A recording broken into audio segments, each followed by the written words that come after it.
Salut tout le monde, alors dans la dernière vidéo on avait fini de créer l'interface de notre jeu du pendu. Donc dans cette vidéo on va s'attaquer à la logique de l'application.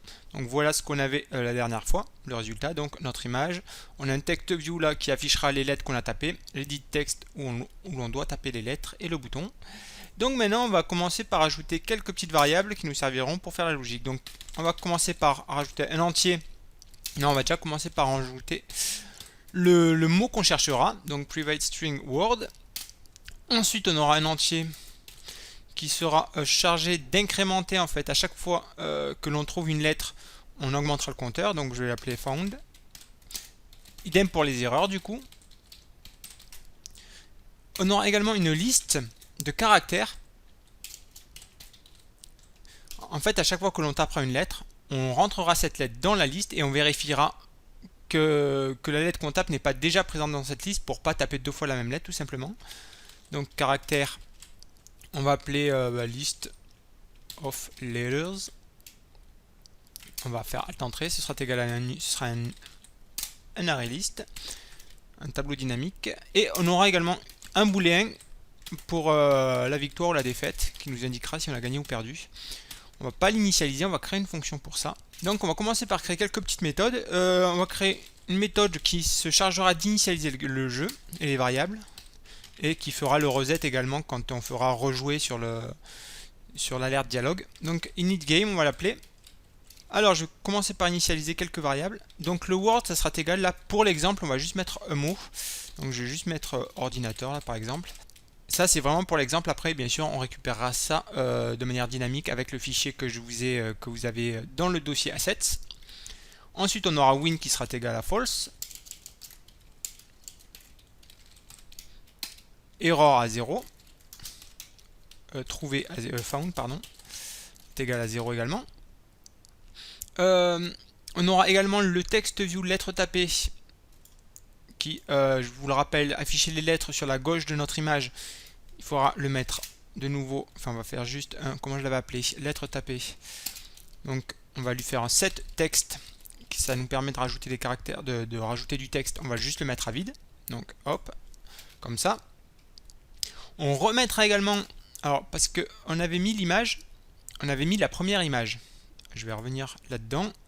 Resource drawable, on a mis la first image qui correspond au pendu mais sans le personnage bien sûr, puisque c'est l'initialisation.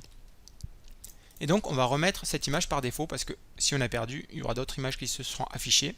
Et donc on va remettre l'image de base. Donc .set background, resource, c'est là. Et ensuite on va récupérer, donc c'était drawable.first. On remet notre première image. Et il nous faudra également créer les lettres dynamiquement. Alors ça va être la petite partie un peu plus compliquée.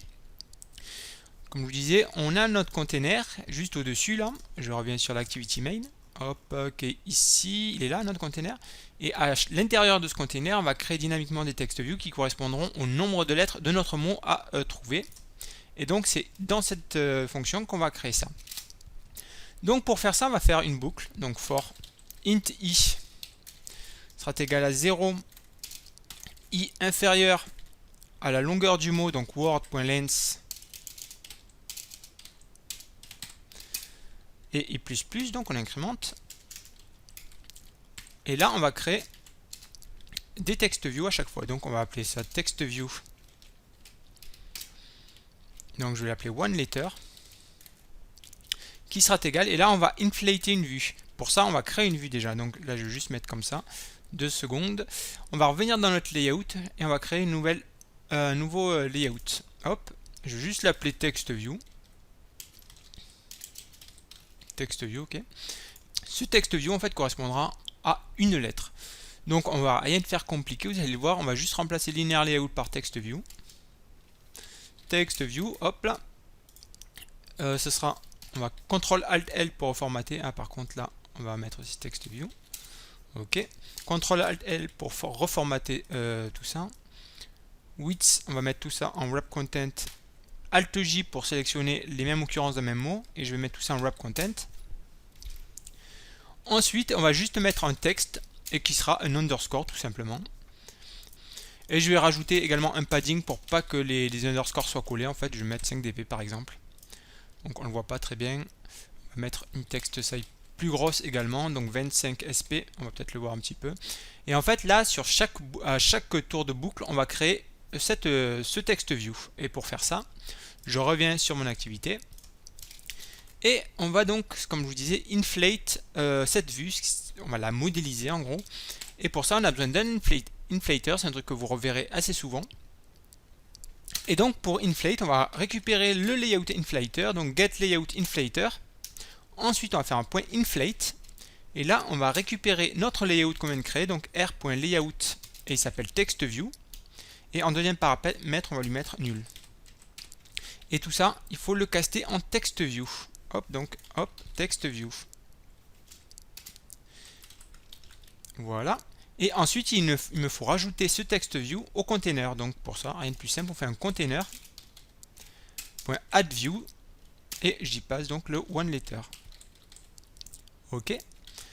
Et avant de faire ça, là en l'état actuel, vu qu'on n'a rien tapé, ça va marcher. Mais vu que ça servira également à réinitialiser le jeu, on va supprimer tout ça, tout ce qu'on a créé tout ce qu'on rajoute dans le container, on va également le supprimer avant. Ça sera pour réinitialiser le jeu. Donc pour ça, on fait juste un container.remove all views. Et donc si je lance l'application maintenant, vous allez voir qu'on a donc 1, 2, 3, 4, 5, 6, 7, 8, 9 text views qui ont dû s'afficher. Ouais, enfin, il faut peut-être appeler la fonction quand même, sinon ça marchera pas, bien sûr. Donc, init game, hop, là ça marchera peut-être un peu mieux. Donc, c'est reparti. Et vous voyez, donc tout a l'air d'être bon. Donc, ça c'était pour l'initialisation de notre jeu. Donc, ben, on va commencer par voir comment gérer ce que rentrera l'utilisateur.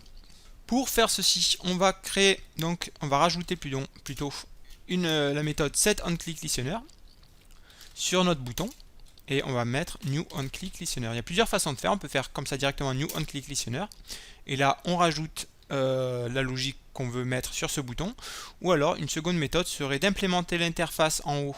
Hop, je reviens ici, implements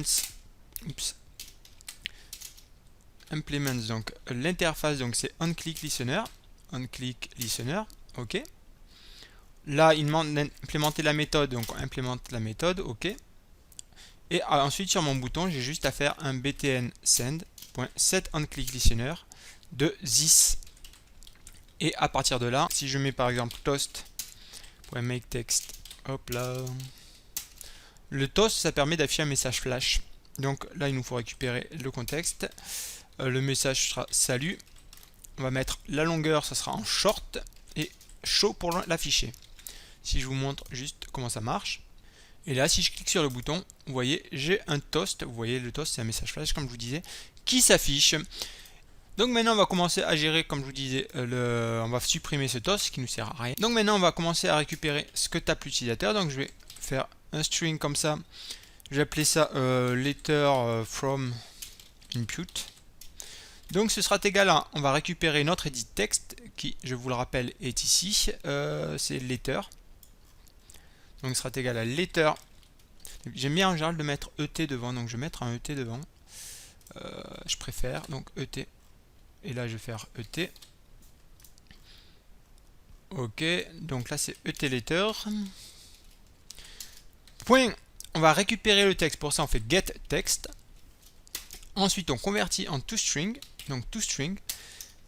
Et on va également le mettre en majuscule. Vous verrez, la liste des mots est en majuscule. Et si on ne le met pas, il y aura une distinction entre majuscule et minuscule. Donc on va tout mettre directement en majuscule. En plus, ça vous fera voir la fonction. Et c'est tout simplement to uppercase. Donc ok, ça c'est bon. Une fois qu'on a récupéré notre lettre, on peut vider directement. Comme ça, ce sera fait notre edit text. Puisqu'on veut que lorsqu'on tape un truc et qu'on clique, la lettre ne reste pas. Donc utilitaire.setText. Et on met du vide, ok. On va commencer par vérifier que ce que rentre l'utilisateur n'est pas vide. Donc if letter from input.length est supérieur à 0, ok. Et là il nous faudra vérifier que ce qu'il rentre, que la lettre qui rentre n'est pas déjà présente dans notre liste de lettres qu'on remplira dans cette méthode une fois qu'on aura vérifié qu'elle n'existe pas. Donc pour ça on va créer une nouvelle méthode, on va faire un booléen, public booléen. Ça nous renverra true si la lettre est déjà présente dans la liste ou false si ce n'est pas le cas. Donc on aura besoin, déjà on va l'appeler letter already used.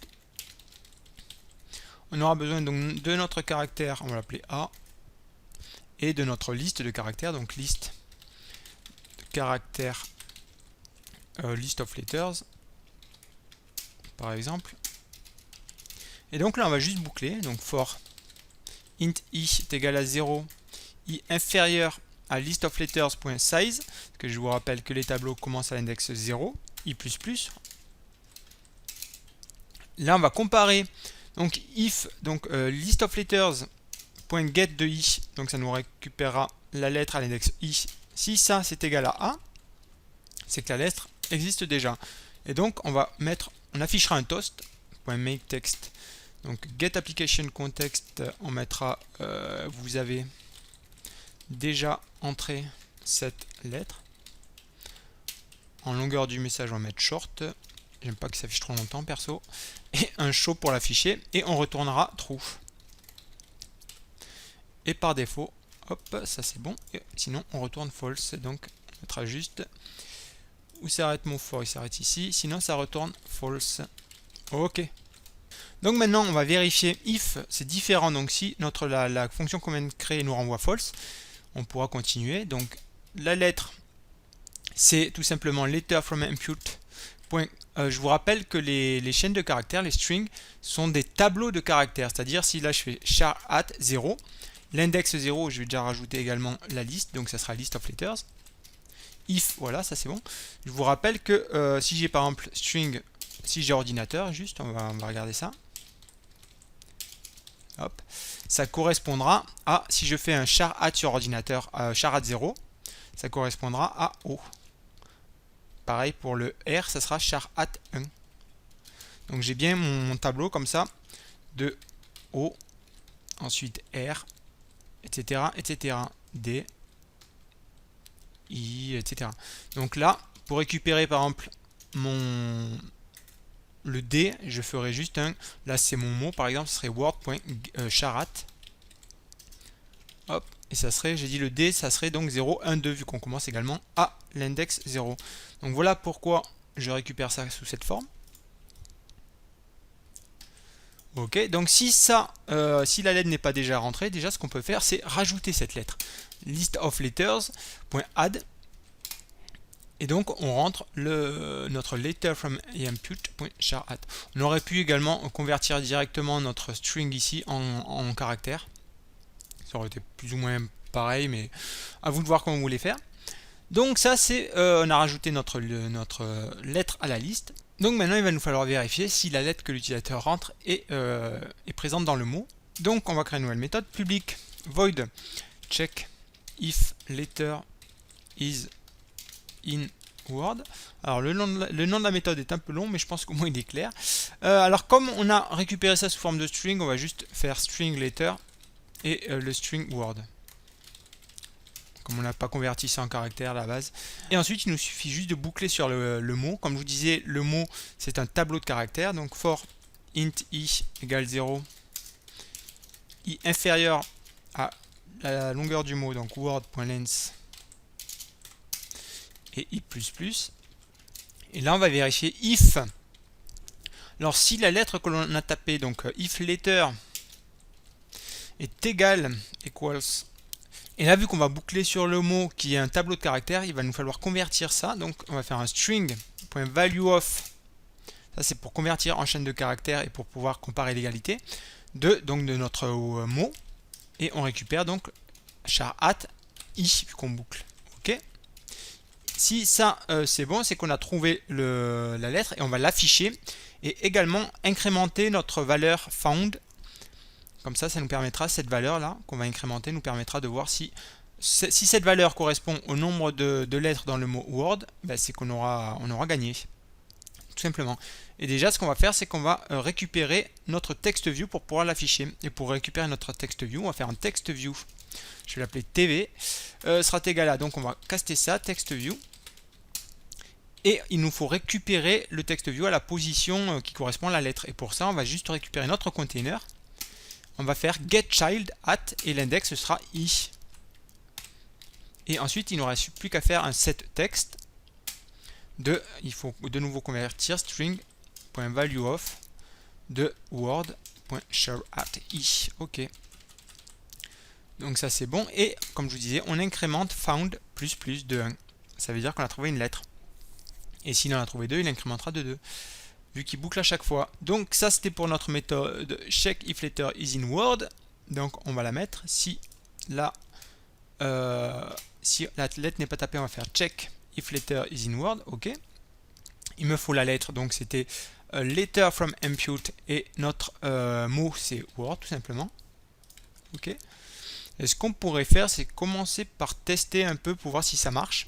Par contre, avant de tester, vu qu'on avait tout mis en uppercase ici et que notre liste de mots sera en uppercase, là il faut aussi le mettre en uppercase, sinon ça ne marchera pas.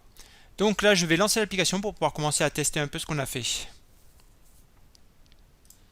Donc ok, donc maintenant si je tape ma lettre, ça me trouve bien la position des lettres au bon endroit. Vous voyez, si hop, on va tout taper. Et ça m'a l'air d'être bon. Donc il me détecte bien les mots à la bonne place, enfin les lettres à la bonne place. Donc ça c'est bon. Donc on va continuer maintenant. Il nous faut aussi gérer les erreurs. Et puis ensuite gérer la victoire ou la défaite.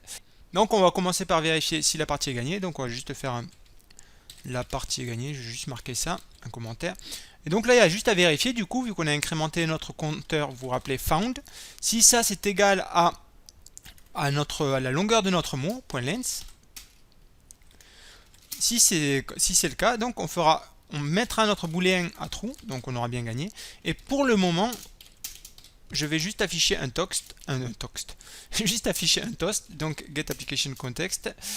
Et je vais juste mettre victoire en short pour la longueur la durée du message, .chao. Ok.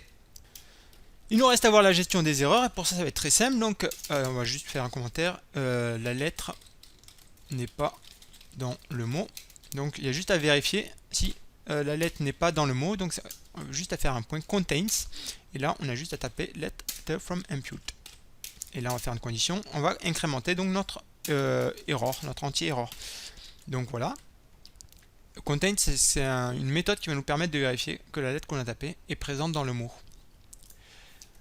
Et puis donc il y a juste à vérifier que si cet entier est égal à 6, c'est qu'on a perdu, parce que je vous rappelle qu'on a 7 images, la première étant l'image de base, et ensuite donc si on a la tête qui s'affiche, donc une erreur, le tronc, deuxième erreur, bras gauche, bras droit, 4 erreurs, jambe gauche, et donc jambe droite, ça fera bien 6 erreurs. Donc if error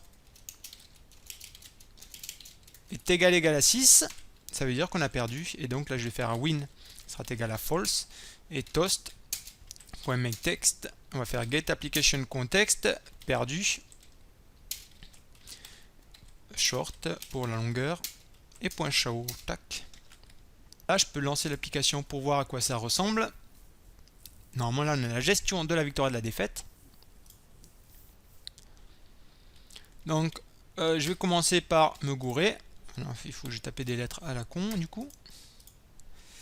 Là, je devrais être pas loin de 6. Z. Voilà, perdu. Là, je devais être à 6. Après, il nous restera afficher les lettres. Et si je recommence, vu que là, j'ai pas mis encore de bouton rejouer, là, je vais gagner. Donc, O, R, D. Et hop, et là, victoire qui s'affiche. Donc, ça marche bien. Il nous reste juste à afficher les lettres que l'on a déjà tapé. Donc pour ça on va faire une nouvelle méthode public void, on va l'appeler show all letters, et on y passera donc notre liste de caractères, vu qu'on incrémente ça, enfin on rajoute ça à chaque fois que l'on teste une lettre, list of letters. Donc déjà on mettra ça, tout ça dans une, on va l'appeler chaîne, on va l'initialiser en tant que chaîne vide. Et donc en fait on va tout simplement boucler int i est égal à 0, i inférieur à list of letters.length, oups, c'est size, pardon, i++, qu'est-ce que j'ai fait là? C'est un point virgule, non pas une virgule. Donc, et là on va faire chaîne plus égale. Alors plus égale, ça nous permet de rajouter au fur et à mesure des chaînes de caractères. Qu'en fait, ce qu'on va faire, c'est qu'on va, je vais vous faire un commentaire. Les lettres, on les rajoutera les unes par-dessus les autres. Là, ça va pas être pratique. Je vais vous le montrer comme ça. Donc là, A. Ensuite, on aura B comme ça, etc., etc. C, machin truc. Et donc pour ça, on va juste faire un plus égal et on va rajouter donc notre list of letters .get de i. Et on rajoutera à la fin donc le /n pour passer à la ligne après chaque lettre. Ok. Et vous allez voir ce que ça donne. Et ensuite, il nous suffit juste, on va vérifier que la chaîne soit pas vide. If chaîne est différent, donc point. Si ce n'est pas une chaîne vide, ok. On va l'afficher tout simplement. Et on avait appelé ça, je me rappelle même plus. Text view, il est où? C'était lettre tapée. Ah oui, c'était le super nom de variable. Donc lettre tapée .set texte et on va y mettre donc notre chaîne. Il ne nous reste plus qu'à appeler cette méthode dans notre à l'intérieur de ça. Donc c'était show. On va mettre en commentaire affichage des lettres entrées. C'est show all letters de notre list of letters. Et on va tester ça pour voir ce que ça donne. Ok, je tape une lettre, elle s'affiche en haut. Une lettre invalide, elle s'affiche également, etc., etc. Donc là, ça a l'air de marcher correctement. Et vous avez déjà entré cette lettre, vous voyez, ça marche bien si je tape la même lettre. On n'avait pas testé encore. Normalement, je devrais avoir bientôt perdu. Non, pas encore. Voilà, perdu. Donc voilà pour cette vidéo. Il nous restera à mettre en place les images en fonction des erreurs. Nous faudra également récupérer un mot aléatoire de notre liste, qu'on récupérera également dans le dossier assets. Et pour finir, on créera une boîte de dialogue lorsque l'on a gagné ou perdu, qui nous permettra de rejouer si l'on a envie. Donc moi je vous dis à plus pour la prochaine vidéo. Ciao!